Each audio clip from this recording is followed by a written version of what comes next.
stay.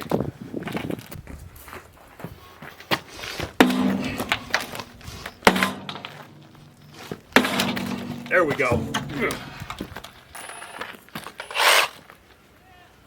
Safety.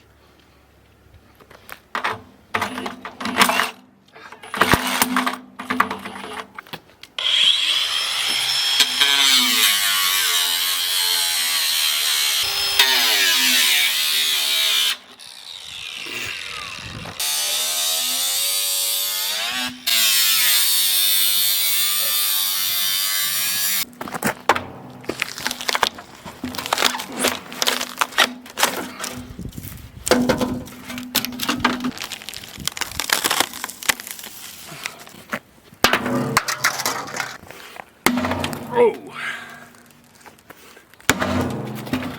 that's pretty tough.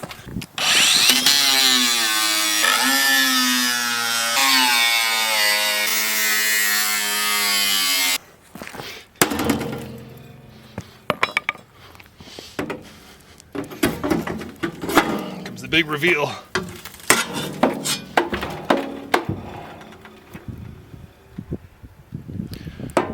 Well, that's a little disappointing. It contains a whole lot of nothing. Oh, damn, that's hot. There's some sediment at the bottom, but I've seen some videos where they pry these open and there's like a good half a foot of stuff in the bottom, or however many centimeters that is in the metric system. But this one's like barely got anything. Taking a closer look though, it's not full of sediment per se, but it does have all of this rust inside of it. That's just lovely. I talked to a friend, maybe she's watching this right now, but she was saying you're going to want to install like a better water filter in your house. I have one for sediment, but yeah, I think I'm going to have to do it for this now too. Just seeing it is grosser than gross. Look at that. If you've ever been curious to understand what they mean when they say to flush these things out, basically your spigot line that's on the outside here, that's just down here in the bottom, right there. You can see it in the center there. If you just open that every so often, using a hose, I mean, obviously the water in here is going to be very hot.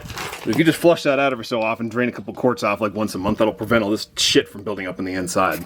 So here's a pro tip for you. If you have something in your house that breaks like that, go beat the shit out of it, cut it open, see how it works. Maybe it'll teach you how to maintain the old or the new one you just installed. Plus that thing just cost me $700 to put in, so it honestly felt pretty damn good. Well, until next time, I'll see you then.